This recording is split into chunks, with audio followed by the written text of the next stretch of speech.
Salut à tous les amis, j'espère que vous allez bien. On se retrouve pour le petit débrief, la petite analyse sur le retour de Karim Benzema, le premier match depuis son retour avec le numéro 19 en équipe de France. Alors bon sous les projecteurs de toute la France et peut-être même du monde sur ce match amical qui à mes yeux permet aussi vraiment de se roder et vraiment d'avoir un petit ressenti par rapport offensivement au trio Mbappé, Grisou et Benzema. Essayer de se roder avant l'Euro qui arrive très vite. Et qu'est-ce que je peux en dire? Alors déjà, je vais commencer globalement avec le Benzema. Globalement, on a vu un Benzema, je trouve, qui s'est assez bien acclimaté, on va dire, rapidement avec l'équipe nationale et qui, malheureusement, on va dire, a manqué de réussite sur sa première tête, qui fait un mouvement intéressant. Sur son penalty, ça c'est dommage. J'espère que ça n'aura pas d'impact psychologique, mais j'en doute parce que on l'a vu derrière et tout. Mais ça aurait été bien qu'il marque. Moi, ce que je peux redouter un peu pour lui, c'est d'avoir ce petit truc de, vous voyez, quand tu marques pas, que ça s'additionne, que tu sais qu'à l'extérieur, c'est ce qu'on attend de toi, tu sais que la pression va venir par rapport à ça, et qu'à un moment donné, on va juger tes performances sur ça. Malgré tout, pour moi, il fait un très bon match. Il fait un match complet, il fait un match techniquement à sa manière, dans son style, avec Mbappé et Grisou autour de lui qui sont présents. Très beau but de Griezmann, au passage, j'ai kiffé. Donc, un Benzema qui rate son penalty, alors certains diront non, il le rate pas, c'est le goal qui l'arrête. Oui, bon, ça, c'est ce qu'on dit quand on apprécie le joueur. Alors, il a raté que 3 penaltys, je crois, dans sa carrière. Et c'est avec l'équipe de France, les 3.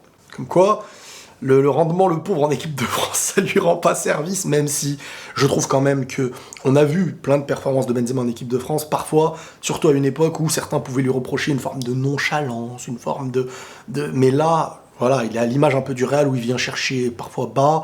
Et ça peut être bénéfique parce que ça apporte une stabilité balle au pied, mais à côté, t'as des joueurs hauts, comme Mbappé, ça peut se croiser, et avec un Grisou, etc., qui est très intelligent.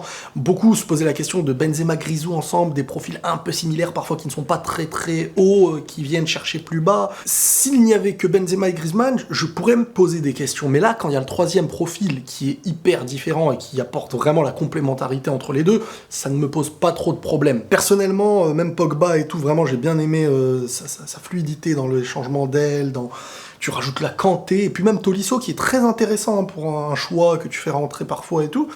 T'as Kanté qui peut être là, après, et... Non, l'équipe de France est l'une, voire la meilleure équipe sur le papier, on va pas se mentir.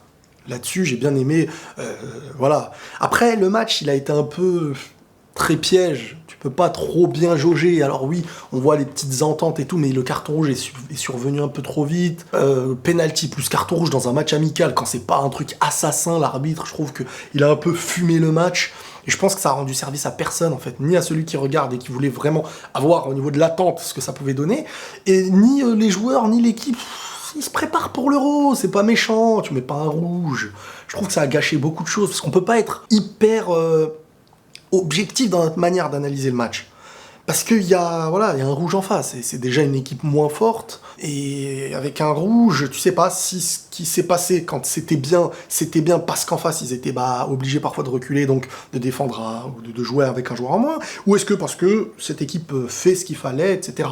Donc ça a été un peu pénalisant au niveau de ce qu'on regarde, comment jauger. Si c'est en Coupe du Monde ou à l'Euro qu'il y a un carton rouge, tu t'en fiches, tu les as poussés au carton rouge, tu les pousses, ton objectif c'est de gagner, soit prendre les 3 points, soit passer ton tour. Mais là, c'est perturbant parce qu'on ne peut pas encore bien jauger. Mais Benzema, malgré tout, il te fait un match techniquement très juste, très peu de pertes de balles, qui cherchait ses coéquipiers. Quand il fallait tirer, il a essayé de tirer, il a mis un poteau, il a mis une tête arrêtée sur le goal, il a eu un penalty raté, c'est le point noir, on va dire. Pour un retour, on peut pas dire que tout ça c'est du 100% parce qu'ils ont besoin encore de jouer ensemble, et pourtant, ça se passe bien. Mais je m'en doutais pas trop dans ce trio offensif, personnellement. Je m'en doutais pas, des joueurs comme ça savent très bien jouer.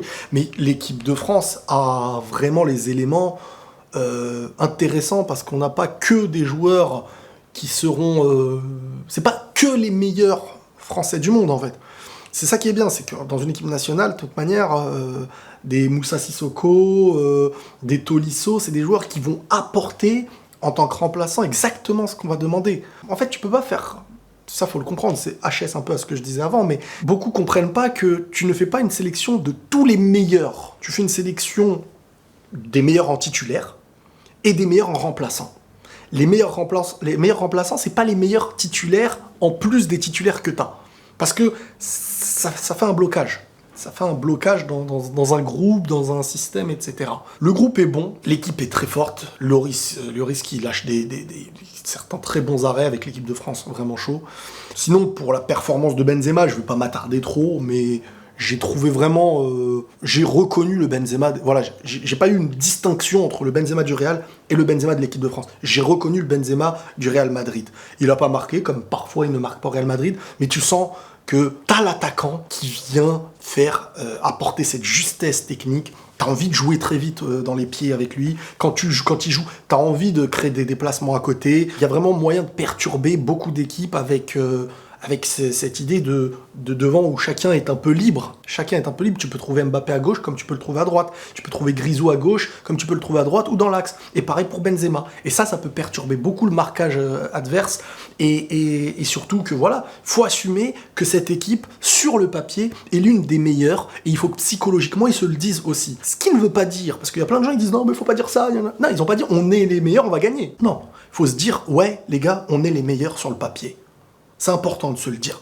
On a l'une ou voire la meilleure équipe du monde actuellement. Mais le foot, c'est pas avoir les meilleurs joueurs. On a vu Ronaldinho, Adriano, Kaka, R9, Robinho, Juninho, Emerson, des Cafu, des Roberto Carlos, des Alves, on a vu tout ça. Bon, dans le lot, il y en a un ou deux peut-être qui n'étaient pas en même temps que les autres, mais globalement, on a vu des équipes comme ça sur le terrain. Ils perdent, ils sont éliminés en Coupe du Monde par la France sans avoir été réellement dangereux. Alors tu me diras, la France était... Oui, mais voilà, c'est ça aussi qu'il faut comprendre, c'est que sur le papier, t'as le niveau pour être meilleur que tout le monde. Faut voir après dans un match ce que tu peux donner. Dans un match, une équipe peut être meilleure que toi, mieux jouer. Il y a l'Allemagne, c'est pas n'importe quoi leur effectif. Regardez bien les joueurs, quand tu vois du Toni Kroos, du Kimmich, du Goretzka, du Havertz, Gnabry, Sané, quand même, Neuer, etc. Bon, et t'as le Portugal, là. Là, t'as le Portugal avec une très très bonne équipe aussi. L'Euro s'annonce très sympa. Ça va pas être facile, mais tu rentres directement avec des très très gros matchs. Bref, une victoire qui montre...